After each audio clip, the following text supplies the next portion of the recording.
வரவேற்கின்றேன், வணங்கி வரவேற்கின்றேன்.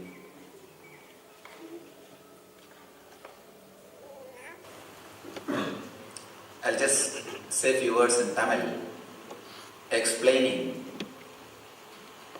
the aims and ideals of our Gurukulam and the inauguration ceremony which we are going to do. Then I will translate in English.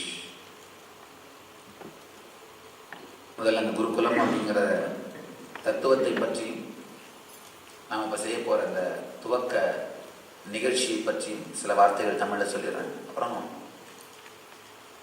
இங்கிலீஷில் explain பண்ணுறேன், translate பண்ணுறோம்.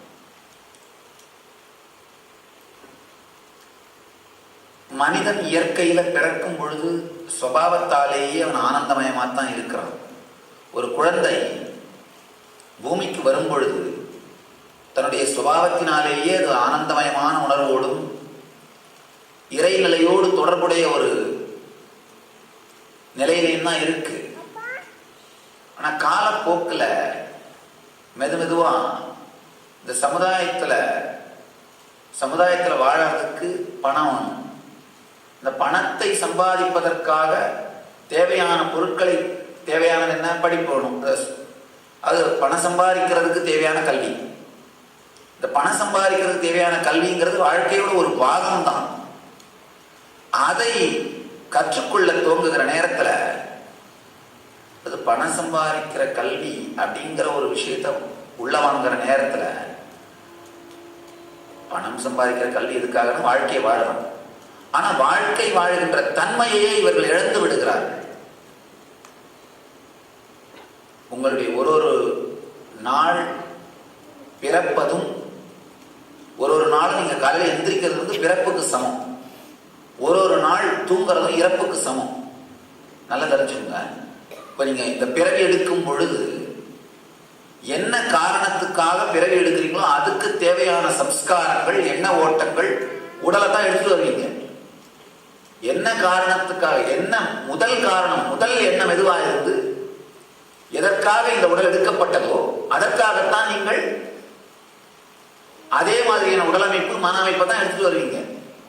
முதல் ஆதி விஷயம் எதுவாக இருக்கிறதோ அதுதான் உங்களுடைய ஒரு மொத்த வாழ்க்கையும் நிர்ணயம் பண்ணுது. அதனாலதான் நம்ம பிறக்கும் பொழுது இருக்கின்ற கிரகநிலை வாழ்க்கையே பாதிப்பதாக ஜோதிஷம் நம்புகிறது.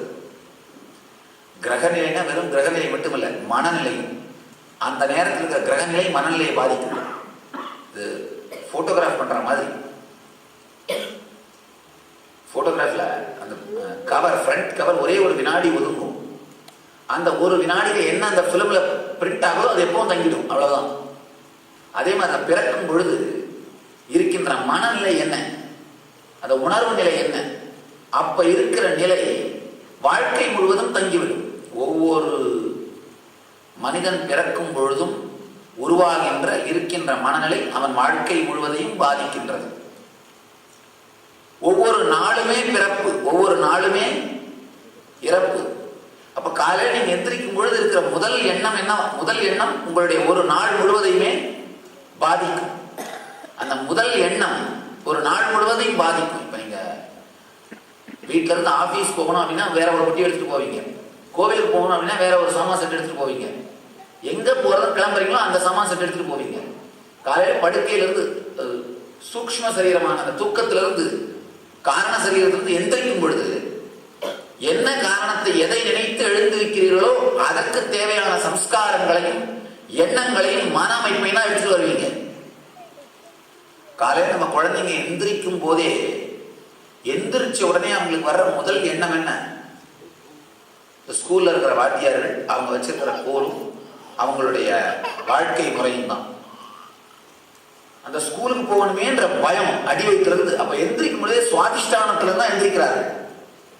நல்லா தெரிஞ்சுக்கோங்க.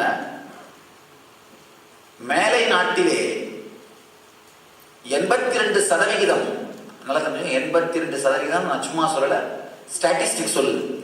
ஏதாவது ஒரு விதமான கேன்சரால் ஒரு முறையாவது பாதிக்கப்படுகிறார்கள் சொல்றார்கள். 82 நல்லா தெரிஞ்சுக்கோங்க. அப்படின்னா எத்தனை பேர் விடுபட்டுருக்காங்க? வெறும் 18 பேர் தான். ஏதாவது ஒரு கேன்சர். கேன்சருக்கான அடிப்படை காரணம் சுவாதிஷ்டானம். இவங்க எந்திரிக்கும் போதே, அது நான் அவங்களுடைய வாழ்க்கை முறை, எந்திரிக்கும் போதே அந்த குழந்தைங்க எப்படி எந்திரிக்குது, ஐயோ அப்படின்ற அந்த பயத்தோடு தான், போயாருமே அப்படிங்கிற பயத்தோடு தான். எந்திரிக்கும் பொழுதே குழந்தைகள் சுவாதிஷ்டானத்திலிருந்து தான் எழுப்பப்படுகிறார்கள். சுவாதிஷ்டானத்தில் அடி விழுதுதான் அந்த குழந்தை எந்திரிக்கிறாங்க. எந்திரிக்கும் போதே, எந்திரிக்கும் பொழுதே அந்த பயம், என்ன போய் ஆகணும் அப்படின்ற கம்பல்ஷன், பயம், சுவாதிஷ்டானத்திலிருந்து அந்த குழந்தைகள் எழுப்பப்படுகிறார்கள். சுவாதிஷ்டானத்திலிருந்து குழந்தைகள் எழுப்பப்படுவதுதான் மனிதனுடைய அடிப்படையான அத்துணை பிரச்சனைகளுக்கும் காரணம். அந்த முதல் 7 வருஷம், 7ஆவது 14ஆவது வயசு வரைக்கும், 7 வயசு வரைக்கும் குழந்தைகளை கரெக்ட் பண்ணவே முடியாது. நீங்க ஸ்கூலுக்கு அனுப்பி எவ்வளவு ஃபோர்ஸ் பண்ணீங்கனாலும் அந்த கான்சியஸ்னஸ் வந்து, ஒரு உதாரணம் சொல்லணும்னா, இன்னமும் நம்ம பக்தர்கள் திருவண்ணாமலையில் நடந்த அந்த ஊர்வலத்திலிருந்து மீளலை, இன்னும் அந்த மிதப்புலயே இருக்காங்க. அதுல இருந்து மீள்றதுக்கு எப்படி ஒரு மாசம் ஆகும். அது கொடுத்த இம்பாக்ட். அதே மாதிரி இந்த உடம்பு எடுத்த உடனே இம்பியூர் ஆகிறதுக்கு, இந்த சொசைட்டியோட இணைஞ்சு தன்னை அவமதித்துக் கொள்வதற்கு, அசிங்கப்படுத்திக் கொள்வதற்கு 7 வருஷமாவது ஆகும் குழந்தைங்களுக்கு. அது வரைக்கும் அதுனால பண்ணிக்க முடியாது. ஏன்னா அந்த இன்னொரு ஹையர் ஃப்ரீக்வன்சிலிருந்து லேண்ட் ஆகிறாங்க இல்லையா, அந்த ஹையர் ஃப்ரீக்வன்சிலிருந்து உயர்ந்த உணர்வு நிலையிலிருந்து உடலுக்குள் நுழைந்த பிறகு யாராயிருந்தாலும் உடலை விட்டு 3 வினாடிகளுக்கு உயர்ந்த அந்த உணர்வு நிலையை அனுபவிக்கிறார்கள். அந்த அடுத்த டெசிஷன் எடுக்கிறதுக்கு முன்னாடி, இப்ப அடுத்த உடம்பு எடுக்கிறதுன்ற முடிவெடுக்கிறதுக்கு முன்னாடி 3 ஃப்ரீக்வன்சி அந்த உயர் நிலையை அனுபவிக்கிறாங்க. அந்த உயர் நிலையிலிருந்து இறங்கி வந்ததும் உடம்பு எடுக்கும்போது இறங்கி வராங்க. 7 வருஷத்துக்கு அவங்களை கரெக்ட் பண்ண முடியாது, அவங்களை அத்தூய்மை செய்ய முடியாது, அவர்களை அசுத்தப்படுத்த முடியாது. 7 வருஷத்துக்கு பிறகுதான் அவங்க சமுதாயத்தை அவர்களுக்குள் அனுமதிக்கிறார்கள். அப்பதான் சமுதாயம் அவங்களுக்குள்ள நுழைய முடியும். 7லிருந்து 14 வயசுக்குள்ள எந்திரிக்கும் பொழுதே இவர்கள் சுவாதிஷ்டானத்திலிருந்து எழுவதுதான் தன்னைத்தானே பாதுகாத்துக் கொள்ள வேண்டும்ங்கிற ஒரு அளவுக்கு மீதான இன்செக்யூரிட்டி உணர்வு. நல்லா தெரிஞ்சுங்க, நம்ம எல்லாருமே இன்பில்ட்டா ஒரு இன்செக்யூரிட்டி சிஸ்டத்தை, ஒரு செக்யூரிட்டி சிஸ்டத்தை, இன்சூரன்ஸ் சிஸ்டத்தை எடுத்துட்டு வந்திருக்கும். உதாரணத்துக்கு, நீங்க என்னதான் பெரிய வேதாந்த ஞானியா இருந்தாலும், இங்க ஒரு எல்லாம் கடவுள் பார்த்து சொல்றோம், ஆனா இங்க ஒரு பாம்பு வந்தா சும்மா இருக்குமா? நம்முடைய உடலுக்குள் தானாகவே தன்னை தற்காத்துக் கொள்ளும் சக்தி இருக்கிறது. ஒரு பாம்பு வந்தா கரெக்டா எந்திரிச்சு ஒதுங்குற அளவுக்கு தானாவே இன்டெலிஜென்ஸ் இருக்கு. ஆனா இந்த 7லிருந்து 14 வயசு வரைக்கும் குழந்தைங்க நாம சுவாதிஷ்டானத்துல அடிச்சே எழுப்புறதுனால அந்த இன்செக்யூரிட்டி ஃபீலிங் ரொம்ப ஆழமா போயிடுது. அதனால குழந்தைங்க வாழ்க்கை முழுவதையுமே இன்செக்யூரிட்டியிலிருந்து தன்னை காத்துக் கொள்வதற்காகவே செலவிடுகிறார்களே தவிர வாழ்வதற்காக செலவிடுவதே இல்லை. அதனால அவங்க ஃப்ரீக்வன்சி சுவாதிஷ்டானத்தை தாண்டி போறதே இல்லை. சுவாதிஷ்டானத்தை தாண்டி போறதே இல்லை. நம்முடைய ஏஎஸ்பியோ என்எஸ்பியோ பண்ணவங்களுக்கெல்லாம் தெரியும். அப்கோர்ஸ் ஏஎஸ்பியோ என்எஸ்பியோ பண்ணியிருந்தீங்கன்னா மட்டும் தான் நான் இப்போ பேசுறது எல்லாமே புரியும். ஏன்னா இது அத்தனையும் ஏஎஸ்பிலையும் என்எஸ்பிலையும் வர்ற சப்ஜெக்ட். இது அத்தனையும் நான் சொல்றது அத்தனையும் ஏஎஸ்பிலையும் என்எஸ்பிலையும் இங்க தியானம் பண்ற படிக்கிற விஷயங்கள். அதனாலதான் ரொம்ப ஆழமா போல மேம்போக்கெல்லாம் அது மேம்போக்கான விஷயங்களை சொல்லாம வெறும் ஆழமா அடிக்கோடிட்டு காட்டுற வேலையை மட்டும் கவனிக்கிறேன். எத்தனை பேர் இதுல நம்முடைய ஏஎஸ்பியோ என்எஸ்பியோ பண்ணாம இருக்கவங்க? ஒரு சில பேர் தான். சரி, நல்லதாச்சு. ஆனா பெற்றோர்கள், உங்களுடைய குழந்தைகளை இங்க விடுற பெற்றோர்கள் நிச்சயமாக ஏஎஸ்பியோ அல்லது என்எஸ்பியோ செய்திருக்க வேண்டும். செய்யலைன்னாலும் இப்ப வருகின்ற அடுத்த நிகழ்ச்சிகளில் உடனடியாக கலந்து கொள்ள வேண்டும். அதை பார்த்துக்கோங்க. All the parents should have done ASP and NSP. If they are not, they should do it in next ASP or NSP. They should do it. ஏன்னா நீங்களே ஏஎஸ்பிலையோ நீங்களே சாமியோட நிகழ்ச்சிகளை கலந்து கொள்ளாம இருந்தீங்கன்னா நான் சொல்ற லட்சியம் உங்களுக்கு முழுசா புரியாது. இப்ப நான் சொல்ற லட்சியம் உங்களுக்கு, இப்ப நான் சொல்ற கருத்துக்கள் முழுசா புரியலனால நீங்க இந்த ப்ரோக்ராம் அட்டன் பண்ணாதனால தான். அதனால ஒன்றும் பண்ண முடியாது. அட்லீஸ்ட் அட்டன் பண்ணவங்களுக்கு புரியட்டும். ஒரு நாளும் சுவாதிஷ்டானத்தில் அடி விழுந்து அந்த குழந்தைகள் எந்திரிக்கும் பொழுது பய உணர்வை அடிப்படையாக குழந்தைகள் உடம்புக்குள்ள புகுந்தால் ஒவ்வொரு நாளும் அதற்கான எண்ண ஓட்டங்கள், மன அமைப்பு, உடல் அமைப்பையே அவர்கள் உருவாக்குவார்கள். மிகப்பெரிய குற்றம். நம்ம புக்கில் எல்லாம் இருக்கு பார்த்தீங்கன்னா, தீண்டாமை ஒரு பெருங்குற்றம், மகாபாதகம், தீய செயல், அப்படிதானே இருக்கும். குழந்தைகளை சுவாதிஷ்டானத்தை அடிப்படையாக வைத்து எழுப்புவது பெருங்குற்றம், மகாபாதகம், தீய செயல். பொதுவா நம்முடைய டீச்சர்ஸை பார்த்தீங்கன்னா அடிப்படையான ஒரு இன்டெலிஜென்ஸ் இல்லாம வெறும் படிப்புனாலேயே டீச்சர்ஸ் ஆயிட்டாங்க. யாருக்குமே குழந்தைகள் ஒரு உயிருள்ள ஜீவன்கள் கிடையாது. டீச்சருக்கு அவங்க வீட்டில் ஹஸ்பண்டுக்கு அவங்களுக்கு சண்டைன்னா அந்த கோபம் யார் மேல வெளிப்படும்? குழந்தைங்க மேல வெளிப்படும். குழந்தைகள் மேல வெளிப்படும். பொதுவாகவே டீச்சர்ஸ் ஒரு மென்டலி ரிட்டார்டா இருக்கிறாங்க. நான் ரொம்ப தெளிவா ஓப்பனா உண்மையை சொல்றேன். மென்டலி ரிட்டார்டா இருக்காங்க. ஏன்னா அவர்களே தியானம் செய்யாதவர்கள், தன்னுடைய மனத்தை தானாகவே ஆழ்ந்து பகுத்தறிந்து தெரிந்து கொள்ள முடியாதவர்கள். அவங்களால எப்படி இன்னொரு குழந்தையோட மனசை உருவாக்க முடியும்? சுவாதிஷ்டானத்துல பயத்தை அடிப்படையாக வைத்து அவர்களை காலையில் எழுப்புவதனால் அவர்களுடைய வாழ்க்கை முழுவதுமே இன்செக்யூரிட்டிக்குள்ளேயே வாழ வைக்க ஆரம்பிச்சிடணும். வேற ஒன்றும் இல்லை. ஒரு சின்ன விஷயம்னாலும் உங்களுக்கு கூட ஓடுற எண்ண ஓட்டங்களை கவனிச்சிங்கன்னா கவனிக்கலாம். என்எஸ்பி அட்டன் பண்றதுக்கு முன்னாடி வீட்டுக்காரர் லேட்டா வந்தா 2 நிமிஷத்துக்குள்ள 10-15 எண்ணம் ஓடிடும். வைத்த பேட்டி, ஐயோ இதா இருக்கும், அதா இருக்கும், இதாச்சும் அதாச்சும். என்எஸ்பி எல்லாம் முடிச்சு ஒரு தியானம் எல்லாம் பண்ணி ஒரு மெடிடேஷன் அந்த லைஃப்ல ஸ்பிரிச்சுவல் வந்தப்பறம் பாத்தீங்கன்னா அதிகபட்சம் ஒரு எண்ணம் 2 எண்ணத்துக்கு மேல வராது. அதுக்குள்ளே பேலன்ஸ் ஆயிடுவீங்க. அதுக்குள்ளே என்ன ஆகும்? பேலன்ஸ் ஆயிடுவீங்க. உங்களுடைய வாழ்க்கையிலேயே நீங்க தியானம் பண்ணியிருந்தீங்கன்னா அந்த 2த்துக்குமான வித்தியாசம் பார்ப்பீங்க. தியானம் செய்கின்ற ஒரு மனிதன் குழந்தைங்களை ஹேண்டில் பண்ணான்னா அதே தன்மையோடு குழந்தைங்களை வளர்ப்பார்கள். ஆனா அது இல்லாத மனிதர்கள் குழந்தைகளை ஹேண்டில் பண்ணும்போது ஒரு நாளைக்கு 8 மணி நேரம் நீங்க குழந்தைகளை மனோவியாதிகளிடம் ஒப்படைக்கிறீர்கள். மனோவியாதி சாதாரண பள்ளிகள்ல ஒரு நாளைக்கு 8 மணி நேரம் உங்களுடைய குழந்தைகளை யார் வச்சிருக்காங்க? மனோவியாதிஸ்தர்கள். அடிப்படையா தன்னுடைய மனதை தான் தெரிந்து கொள்ள முடியாத, தன்னுடைய மனதை தான் புரிந்து கொள்ள முடியாத, தன்னுடைய வாழ்க்கையின் பிரச்சனைகளையே தன்னால் பேலன்ஸ் பண்ணி சமநிலை செய்து கொள்ள முடியாத மனிதர்களோடு உங்கள் குழந்தைகள் 8 மணி நேரம் கழிக்கிறார்கள். அப்ப என்ன ஆகும்? அதே மனநிலை, அதே மன அமைப்பு தான் உங்க குழந்தைங்க வேலையை ரீப்ரொடியூஸ் ஆகும். காலையில அவங்களை எழுப்புறதே இந்த பயத்தை அடிப்படையாக வச்சுதான் எழுப்புறோம். அதுக்கப்புறம் 8 மணி நேரம் அவங்கள இந்த மாதிரியான நபர்களோட விடுறோம். அப்ப என்ன ஆகும்? இதெல்லாம் அடிப்படையாக நாம் நம்முடைய வாரிசுகளுக்கு கிடைக்கின்ற தீமை, நம்முடைய வாரிசுகளுக்கு கிடைக்கின்ற கொடுஞ்செயல், நம்முடைய வாரிசுகளுக்கு நாம் செய்கின்ற பெரும் குற்றம். இது அத்தனையும் கான்சியஸா, இப்ப நான் சாமி 1-2 சப்ஜெக்ட் மட்டும் தான் ஒப்பனா எடுத்து சொல்றேன். இன்னும் அத்தனையும் சொல்றது முழுசா நேரம் இல்லை.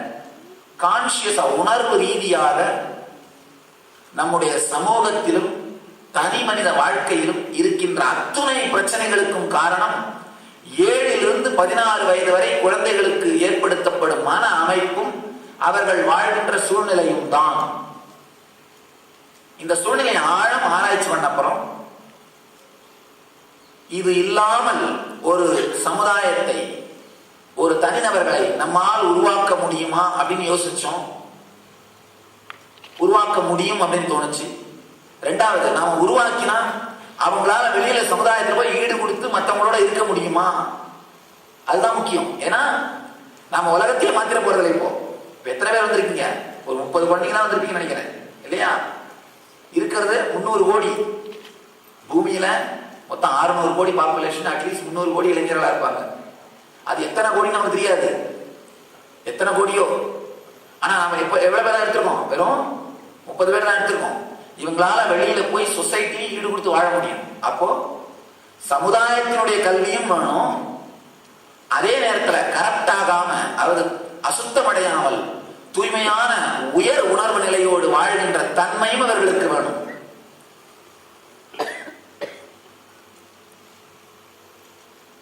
Internalizing and understanding the social needs,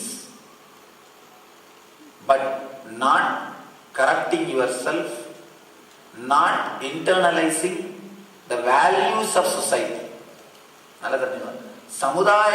சமுதாயம் எதை ஒழுக்கம் என்றும் எதை வாழ்க்கை முறை என்றும் போதிக்கிறதோ அதை உள்வாங்காமல், அதை உள்வாங்கி தன்னை அசுத்தப்படுத்திக் கொள்ளாமல், சமுதாயத்தோடு எந்த அளவு தொடர்பு செய்து வைத்துக் கொள்ள முடியுமோ வேண்டுமோ அந்த அளவுக்கு மட்டும், அந்த விதிகளை மட்டும் உள்வாங்கி, அந்த நடைமுறைகளை மட்டும் உள்வாங்கி தன்னுடைய வாழ்க்கையை அமைத்துக் கொள்ளுகின்ற பக்குவம். இன்டர்னலைசிங்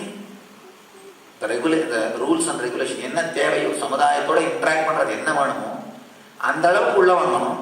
ஆனா சமுதாயம் எதெல்லாம் சொல்லிட்டு இருக்கோ, எதெல்லாம் வாழ்க்கையோட லட்சியம்னு சொல்லிட்டு இருக்கோ, இல்ல எதெல்லாம் மாராலிட்டின்னு சொல்லிட்டு இருக்கோ, எதெல்லாம் ஒழுக்கம்னு சொல்லிட்டு இருக்கோ அதையெல்லாம் உள்வாங்காம இருக்கிறது.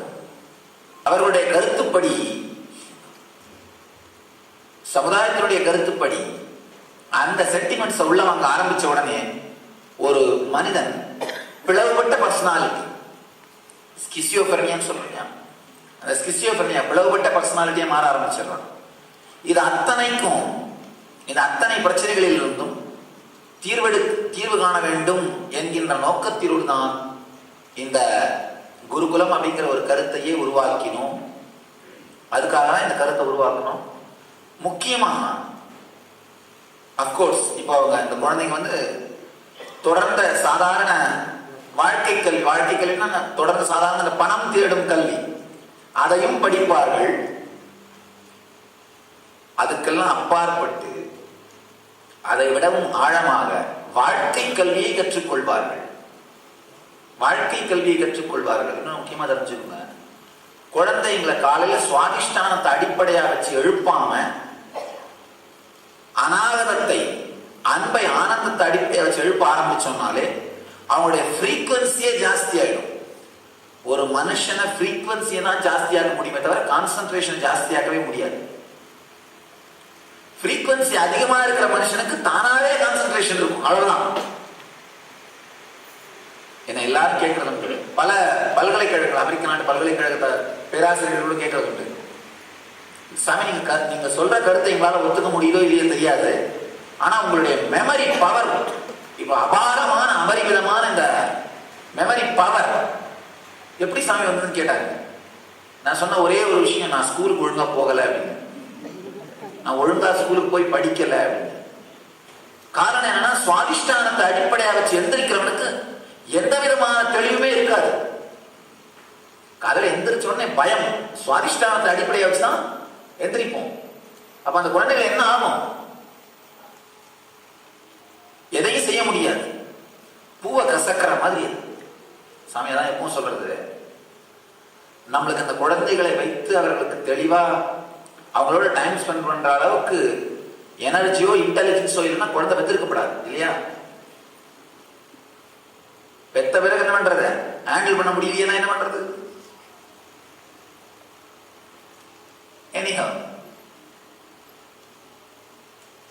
எல்லாத்துக்கும் தீர்வு சொல்ற மாதிரி இதுக்கும் தீர்வு கண்டுபிடிச்சிட்டோம், அவ்வளவுதான், வேற ஒன்றும் இல்லை. இதுக்கும் தீர்வு கண்டுபிடிச்சிட்டோம்.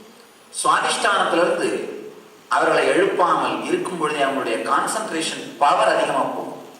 நல்லா ஒரு விஷயம் நீங்க புரிஞ்சுக்கணும்.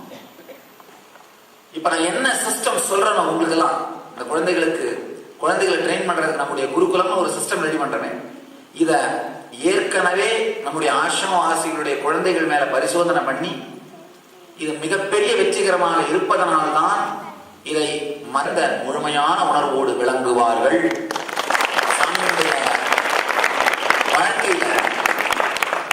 சாமியோட வாழ்க்கையில இப்ப இருக்கிற அந்த வெளி உலகத்துடைய இன்டெலிஜென்ஸ், உள்ளுலக ஞானம், இது ரெண்டும் இந்த மாதிரி மலர்றதுக்கு எந்த சூழ்நிலை இருந்ததோ, சாமி சொல்ல ஸ்பிரிச்சுவல் இன்குபேட்டர் அப்படின்னு திருவண்ணாமலை சாமி அம்மா சொல்றது ஸ்பிரிச்சுவல் இன்குபேட்டர். குழந்தைகள் குறை பிரசவத்துல பிறந்த இன்குபேட்டர்ல வைப்பாங்க. அந்த இன்குபேட்டரே காத்து கொடுத்துரும், டெம்பரேச்சரை பார்த்துக்கும், சாப்பாடு கொடுத்துரும், தண்ணி கொடுத்துரும், எல்லாம் கொடுத்துரும். அந்த இன்குபேட்டரை வச்சு பார்த்துப்பாங்க. அந்த மாதிரி ஆன்மீக இன்குபேட்டர் திருவண்ணாமலையோட ஆம்பியன்ஸ்.